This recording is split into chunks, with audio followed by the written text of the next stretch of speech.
اہل السنہ کون لوگ ہیں؟ قال اہل السنہ الذین لیس لهم لقب یعرفون به لا جہمی ولا قدری ولا رافضی.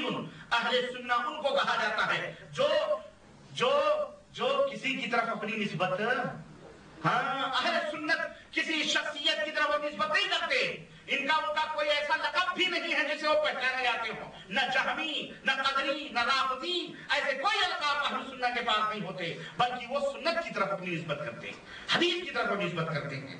رواہ ابن عبد البر. اسی طرح سے شیخ الاسلام ابن تیمیہ رحمۃ اللہ علیہ نے فرمایا كذلك التفريق بين الأمة وامتحانها بما لم يأمر الله ولا رسوله، مثل أن يقال للرجل أنت شكيلي أو قرقندي، فإن هذه أسماء باطلة ما أنزل الله بها من سلطان، وليس في كتاب الله ولا في سنة رسول الله ولا في الآثار المعروفة عن سلف الأمة، لا شكيلي ولا قرقندي.